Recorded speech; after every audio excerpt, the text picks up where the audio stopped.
औज़ुबिल्लाहिमिनश्शैतानिर्रजीम बिस्मिल्लाहिर्रहमानिर्रहीम। अस्सलामु अलैकुम डियर स्टूडेंट, कैसे हैं आप सब। उम्मीद करता हूँ आप सब खैरियत से होंगे।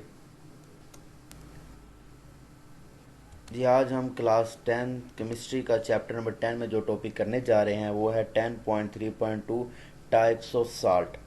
जैसे कि हम अपने प्रीवियस लेक्चर्स के अंदर देख चुके हैं कि साल्ट क्या चीज़ होती है और किस तरह हम साल्ट बनाते हैं, तो इस हिसाब से आज हमारे पास टाइप्स ऑफ साल्ट है कि इसके अंदर हम देखेंगे कि साल्ट किस किस किस्म के होते हैं। तो सबसे पहले हम इनकी टाइप्स देख लेते हैं। सबसे पहले हमारे पास टाइप्स है नॉर्मल साल्ट, सेकंड हमारे पास एसिडिक साल्ट, थर्ड हमारे पास बेसिक साल्ट, फोर्थ है डबल साल्ट, फिर आती है मिक्स्ड साल्ट, फिर आती है एंड पे कॉम्प्लेक्स साल्ट। लेकिन आज हम अपने इस लेक्चर के अंदर देखेंगे नॉर्मल साल्ट क्या चीज़ होती है और ये कैसे बनते हैं, उनकी डेफिनेशन को देखेंगे और इससे रिलेटेड हम चंद एक एग्जांपल सोल्व करेंगे और उनके मैकेनिज़्म को समझेंगे कि किस तरह ये साल्ट्स बने हैं। तो आए शुरू करते हैं अपना लेक्चर नॉर्मल साल्ट के ऊपर। जी, हम देखते हैं नॉर्मल, इसे हम नॉर्मल साल्ट भी कहते हैं और न्यूट्रल साल्ट भी कहते हैं। आए सबसे पहले इसकी डेफिनेशन को देखते हैं। इसकी डेफिनेशन हमें क्या कहती है। इसकी डेफिनेशन हमारे पास ये है कि कोई भी एक ऐसा साल्ट जिसके अंदर एसिड के जो तमाम के तमाम, बात याद रखिएगा, एसिड के अंदर मौजूद तमाम के तमाम जो हाइड्रोजन आयन या प्रोटॉन है उनको आयनाइजेबल कर देता है। कौन आयनाइजेबल करता है?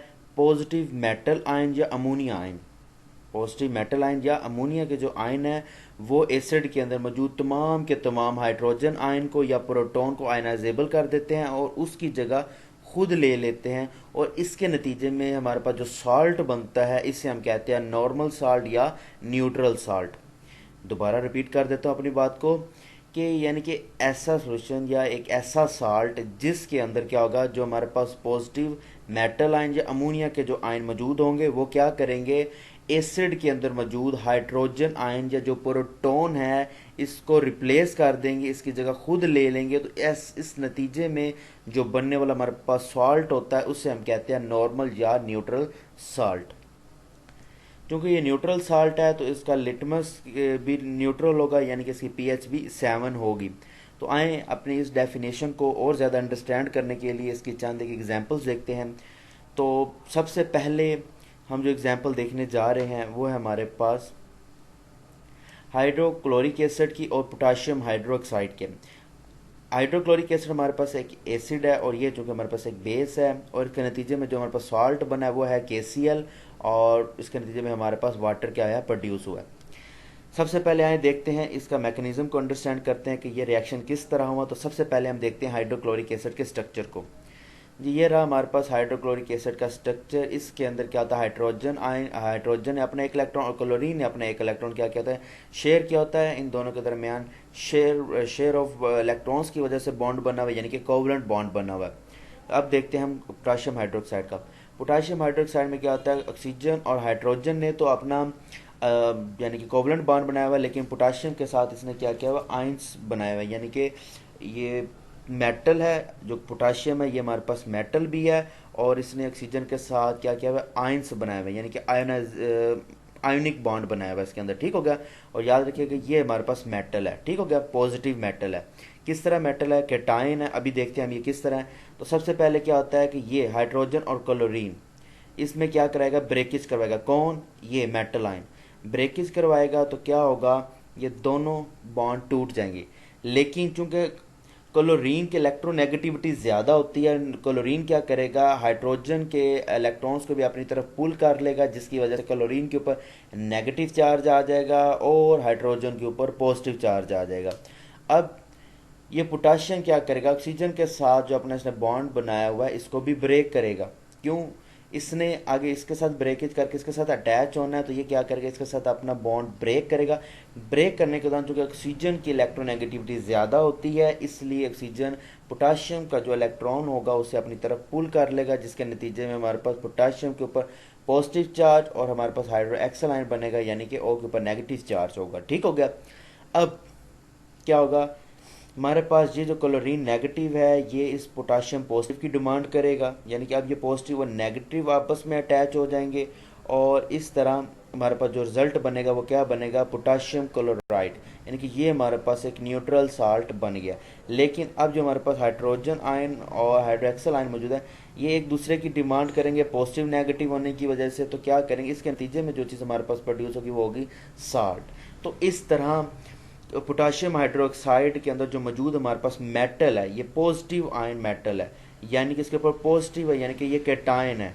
इसने किस तरह हाइड्रोक्लोरिक एसिड की ब्रेकेज करवा कर हाइड्रोजन के जो पॉजिटिव आयन था इसको आयनाइजेबल करवा दिया, यहाँ से फारिग करवा दिया और उसकी जगह खुद ले लिया। और खुद लेने के नतीजे में जो साल्ट बना है हमारे पास KCl, पोटाशियम क्लोराइड, इसे हम कहते हैं न्यूट्रल साल्ट या नॉर्मल साल्ट। जी, इस मैकेनिज्म को और ज़्यादा अंडरस्टैंड करने के लिए हम एक और एग्जांपल देखते हैं। इस बार हम लेने लगे हैं सल्फ्यूरिक एसिड और जिंक ऑक्साइड की। ठीक हो गया। अब इसके अंदर हम देखें कि जो जिंक है हमारे पास, ये हमारे पास हैज़ अ मेटल है इस बार, यानी कि कैटायन है। तो आए सबसे पहले इसका मैकेनिज्म को अंडरस्टैंड करते हैं। तो सबसे पहले हम सल्फ्यूरिक एसिड का स्ट्रक्चर देखें। सल्फ्यूरिक एसिड का स्ट्रक्चर हमारे पास कुछ यूँ होता है कि सल्फर ने इस ऑक्सीजन के साथ डबल बॉन्ड बनाया था और इस ऑक्सीजन के साथ डबल बॉन्ड बनाया था। इस तरह इस ऑक्सीजन के साथ एक बॉन्ड, इस ऑक्सीजन के साथ एक बॉन्ड, यानी कि सिंगल बॉन्ड बनाया था। अब चूंकि सिंगल होता है इसके पास दो, यानी कि एक इसके पास अनपेयर मौजूद होता है, यानी कि ये इलेक्ट्रॉन हाइड्रोजन के साथ अटैच हो जाएगा, इसी तरह इसका ऑक्सीजन इस हाइड्रोजन के साथ क्या हो जाएगा, अटैच हो जाएगा। अब जिंक की बात करते हैं, तो जिंक की हम बात करते हैं तो जिंक हमारे पास जो ऑक्सीडेशन होती है वो 2 होती है। क्यों? इसने दो बॉन्ड अपने, यानी कि डबल कोवलेंट बॉन्ड बनाया होता है ऑक्सीजन के साथ। ठीक हो गया, यानी कि इसकी ऑक्सीडेशन क्या होती है, 2+ होती है। अब क्या होगा कि ये सल्फ्यूरिक एसिड अपनी जो ब्रेकेज करवाएगा ऑक्सीजन की, ऑक्सीजन और हाइड्रोजन की क्या होगी, ब्रेकेज होगी। क्योंकि ऑक्सीजन की इलेक्ट्रोनेगेटिविटी ज़्यादा होती है हाइड्रोजन से, तो वो हाइड्रोजन के इलेक्ट्रॉन्स को अपनी तरफ पुल कर लेगा, इसलिए ऑक्सीजन के ऊपर नेगेटिव चार्ज और हाइड्रोजन के ऊपर पॉजिटिव चार्ज। अब ये क्यों इसने ब्रेकेज करवाई, क्योंकि जिंक जो हमारे पास मेटल है इसने करवाया। अब जिंक खुद भी ऑक्सीजन के साथ जो अपना बॉन्ड है वो ब्रेक कर देगा। ब्रेक करने से क्या होगा, ऑक्सीजन की इलेक्ट्रोनेगेटिविटी ज़्यादा है, इसलिए ऑक्सीजन ये दोनों के दोनों इलेक्ट्रॉन्स अपनी तरफ पुल कर लेगा, जिसकी वजह से ऑक्सीजन के ऊपर -2 आयन आ गया और जिंक के ऊपर +2 आयन आ गया। ठीक हो गया। अब क्या होगा हमारे पास कि ये जिंक जो 2+ है, ये इस एक नेगेटिव ऑक्सीजन को और इस एक नेगेटिव ऑक्सीजन को क्या करेगा, अपना अपना इलेक्ट्रॉन ये शेयर करके, यानी कि आपस में मिलकर एक बॉन्ड बना लेंगे। और इस तरह बॉन्ड बनने के नतीजे में जो हमारे पास रिजल्ट आता है वो तो जिंक सल्फेट। किस तरह जिंक ने सल्फ्यूरिक एसिड के मौजूद अंदर तमाम के तमाम हाइड्रोजन को क्या किया, फारिग करवा के उसकी जगह क्या खुद ले लिया। एक बात याद रखिएगा कि न्यूट्रल और नॉर्मल साल्ट के अंदर ये बनता ही तब है जब एसिड के अंदर तमाम के तमाम हाइड्रोजन जो आयन मौजूद हैं उनको वहाँ से रिप्लेस करेगा। ठीक हो, यहाँ पे जैसे कि अभी प्रीवियस एग्जांपल देखिए, वहाँ पे एक हाइड्रोजन था उसको उसने रिप्लेस कर दिया पोटाशियम, यहाँ पे हमारे पास दो हाइड्रोजन है और जिंक ने दोनों हाइड्रोजन को क्या किया, रिप्लेस कर दिया। और अब ये जो पॉजिटिव आयन है ये और ऑक्सीजन के ये दो नेगेटिव, ये आपस में अटैच हो जाएंगे कुछ इस तरह, और इस तरह अटैच होने के नतीजे में हमारे पास क्या बनेगा, वाटर्स। ठीक हो, तो किस तरह जिंक ने सल्फ्यूरिक एसिड के अंदर मौजूद तमाम के तमाम हाइड्रोजन आयन को क्या किया, रिप्लेस किया और उसकी जगह खुद लेकर क्या बना दिया, जिंक सल्फेट। और इस तरह बनने वाला हमारे पास साल्ट क्या कहलाता है, न्यूट्रल साल्ट या नॉर्मल साल्ट। जी, इस मैकेनिज्म को और अंडरस्टैंड करने की हम एक थर्ड एग्जांपल लेते हैं, जिसके अंदर हमारे पास हम इस बार लेने लगे हैं फास्फोरिक एसिड की, H3PO4 की और सोडियम हाइड्रोक्साइड की। इसके नतीजे में हमारे पास सोडियम फास्फेट साल्ट बनता है और वाटर के 3 मॉलिक्यूल्स बनते हैं। तो आए देखते हैं कि ये मैकेनिज्म किस तरह होता है। सबसे पहले हम देखते हैं फास्फोरिक एसिड के यानी कि उसके स्ट्रक्चर को देखते हैं। तो फास्फोरस ने क्या किया, ऑक्सीजन के यहाँ पे अपना डबल बॉन्ड बनाया था और ऑक्सीजन के साथ एक बॉन्ड यहाँ पे, सिंगल कोवलेंट बॉन्ड यहाँ पे और सिंगल बॉन्ड यहाँ पे। इसी तरह फर्दर फिर इस ऑक्सीजन ने आगे ये एक बॉन्ड हाइड्रोजन के साथ बनाया था और इसी तरह यहाँ पे हाइड्रोजन के साथ और इसी तरह यहाँ। तो इस तरह PO4 और H3 यानी कि H3PO4 हमारे पास क्या होता है, हाइड्रोजन और फास्फेट के दरमियान हमारे पास जो होता है एक यानी कि एक बॉन्ड बना होता है, तो इसे हम कहते हैं फास्फोरिक एसिड। अब देखते हैं हाइड्रोजन सोडियम हाइड्रोक्साइड को। सोडियम हाइड्रोक्साइड के हमारे पास 3 मॉलिक्यूल्स हैं, NHO NHO NHO, ठीक हो गया। तो इस तरह हमारे पास सोडियम हाइड्रोक्साइड के दरमियान ये 3 किस्म के बॉन्ड बनने में। अब क्या होगा, सोडियम यहाँ पे हमारे पास क्या है, हैज़ अ मेटल है, ठीक हो गया। तो मेटल भी किस कैटेगरी के अंदर है, केटाइन है, यानी कि अपना इलेक्ट्रॉन डोनेट करने वाले हैं। तो इसमें क्या होगा हमारे पास कि ये तीनों अपना, जब ये अपना यहाँ से बॉन्ड ब्रेक करेंगे तो क्या होगा, सोडियम 3+ हो जाएंगे, यानी कि सोडियम प्लस। और हाइड्रोक्साइड, चूंकि ऑक्सीजन की इलेक्ट्रोनेगेटिविटी सोडियम से ज़्यादा होती है, तो इसलिए ऑक्सीजन के ऊपर क्या आ जाएगा, नेगेटिव चार्ज आ जाएगा। और इस तरह हम इसको लिख सकते हैं कि ये सोडियम 3 आयन और 3 इलेक्ट्रो, यानी कि 3 हाइड्रोक्साइड आयन बन जाएंगे नेगेटिव के, ठीक हो गया। यानी कि अगर कॉमन करके इकट्ठा करके लिख ले तो ये हमारे पास कुछ यूँ हो जाएगा। अब क्या होगा, हमारे पास जो फास्फोरिक एसिड है ये क्या करेगा, इस यहाँ पे मौजूद ऑक्सीजन इस हाइड्रोजन को ब्रेक करवा देगा। कौन ब्रेक करवाएगा, सोडियम आयन करवाएगा। क्यों, क्योंकि मेटल ने एसिड के अंदर मौजूद तमाम के तमाम हाइड्रोजन आयन को क्या करना होता है, वहाँ से आयोनाइजेबल करना होता है, वहाँ से आयोनाइजेस करके उनको वहाँ पे रिप्लेस करना होता है अपनी जगह। अब यहाँ पे उसने ये बॉन्ड ब्रेक कर दिया, यहाँ बॉन्ड ब्रेक कर दिया, यहाँ पे बॉन्ड ब्रेक कर दिया। चूंकि ऑक्सीजन की इलेक्ट्रोनेगेटिव हाइड्रोजन से ज़्यादा है, तो इलेक्ट्रोनेगेटिविटी ज़्यादा होने के हाइड्रोजन के इलेक्ट्रॉन्स को अपनी तरफ पुल कर लेगा। पुल करने के नतीजे में हमारे पास 3 हाइड्रोजन आइंस के आगे प्रोड्यूस हो जाएंगे। अब ये 3 हाइड्रोजन आइंस और ये 3 हाइड्रोक्साइड आपस में क्या होंगे, अटैच हो जाएंगे, और अटैच होने की वजह से क्या हमारे पास बन जाएंगे 3 मॉलिक्यूल्स ऑफ वाटर। जैसे कि ये 3H2 हमारे पास 3 वाटर के मॉलिक्यूल्स बन गए।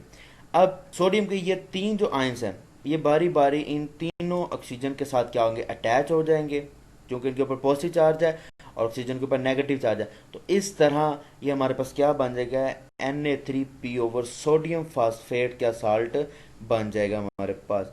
तो किस तरह सोडियम ने फास्फोरिक एसिड के अंदर मौजूद तमाम के तमाम हाइड्रोजन आयन को, यानी कि प्रोटॉन्स को क्या किया है, वहाँ से रिप्लेस कर दिया, उसको वहाँ से भगा दिया और उनकी जगह खुद ले लिया, ठीक हो गया। यानी कि वहाँ पे उस हाइड्रोजन आयन की जगह खुद को रिप्लेस कर दिया है। तो इस तरह जो हमारे पास सॉल्ट बना है उसे हम कहते हैं नॉर्मल या न्यूट्रल सॉल्ट। जी, आगे इस मैकेनिज्म को और थोड़ा अंडरस्टैंड करने के लिए हम एक और एग्जांपल लेते हैं। इस बार हम एग्जांपल लेने लगे हैं नाइट्रिक एसिड की और अमोनिया हाइड्रोक्साइड की, और जिसके नतीजे में हमारे पास अमोनिया नाइट्रेट और वाटर बनता है। क्योंकि हमने डेफिनेशन के अंदर बात की थी, या तो हमारे पास होता है पॉजिटिव मेटल आयन होता है या तो अमोनिया आयन होता है। अब हम देखने जा रहे हैं कि अमोनिया किस तरह एसिड के अंदर मौजूद हाइड्रोजन आयन को क्या करता है, रिप्लेस कर देता है। सबसे पहले हम देखते हैं HNO3 यानी कि नाइट्रिक एसिड के स्ट्रक्चर को। तो उसका स्ट्रक्चर कुछ हमारे पास इस किस्म का होता है, यानी कि नाइट्रोजन ने ऑक्सीजन के यहाँ पे डबल बॉन्ड बनाया था, इस तरह यहाँ ऑक्सीजन के साथ डबल बॉन्ड बनाया था, और यहाँ पे ऑक्सीजन के साथ सिंगल बॉन्ड बनाया था। इसी तरह फिर आगे फर्दर ऑक्सीजन ने अपने साथ H का बॉन्ड बनाया होता है। तो इस तरह हमारे पास HNO3 का बॉन्ड बनता है। क्योंकि अमोनिया यानी कि नाइट्रोजन की जो हमारे पास यानी कि इसने 4 इलेक्ट्रॉन्स यानी कि हाइड्रोजन को अपने साथ अटैच किया होता है, एक hydrogen, second, third, fourth hydrogen, इस तरह ये बनता है अमोनिया NH4, ठीक होगा। इसके साथ फिर हमारे पास एक ऑक्सीजन का बॉन्ड, ऑक्सीजन के साथ इसने बॉन्ड बनाया हुआ है, और ऑक्सीजन के साथ फर्दर आगे हाइड्रोजन का बॉन्ड बना हुआ है। तो इस तरह हमारे पास NH4OH का क्या बनता है, बॉन्ड बनता है अमोनिया हाइड्रोक्साइड का।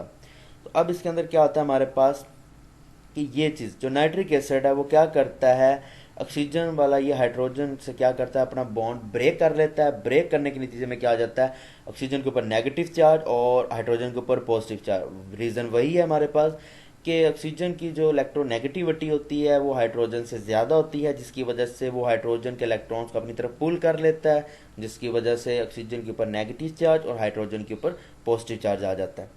अब ये जो नाइट्रोजन है ये क्या करेगा, नाइट्रोजन इस ऑक्सीजन के साथ अपना बॉन्ड क्या करेगा, ब्रेक करेगा।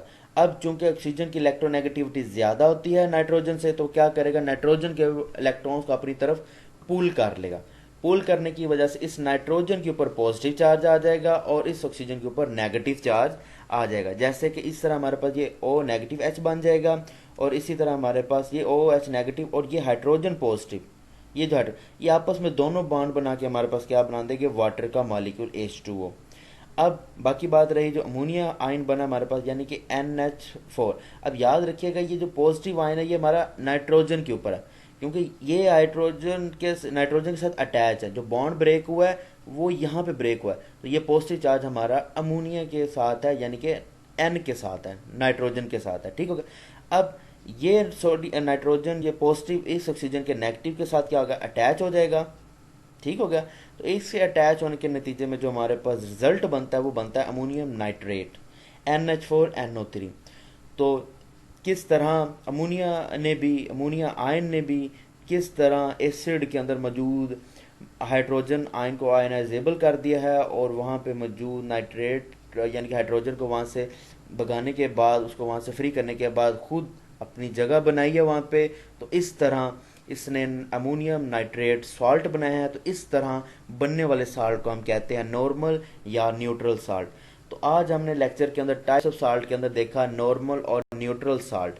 तो किस इनके हमने तमाम के तमाम एग्जाम्पल के मैकेनिज्म को भी अंडरस्टैंड किया कि ये रिएक्शन किस तरह परफॉर्म होते हैं। उम्मीद करता हूँ कि आपको आज का लेक्चर अंडरस्टैंड हो गया होगा। अगर फिर भी आपको कोई चीज़ अंडरस्टैंड नहीं हुई या आपका कोई क्वेश्चन है तो आप कमेंट करें, इंशाल्लाह बहुत जल्द उसका आंसर आपको मिल जाएगा। बहुत शुक्रिया। वीडियो अच्छी लगी है, लेक्चर की समझ भी आ रही है तो लाइक करें, कमेंट करें। और अगर अभी तक आपने मेरा चैनल सब्सक्राइब नहीं किया तो मेरे चैनल को भी सब्सक्राइब करो, साथ लगे छोटे से बेल आइकन को लाजमी प्रेस करें ताकि मेरी आने वाली हर वीडियो और लेक्चर आप तक पहले पहुंच सके। बहुत शुक्रिया। इंशाल्लाह मुलाकात होती है नेक्स्ट लेक्चर में, तब तक के लिए अल्लाह हाफ़िज़।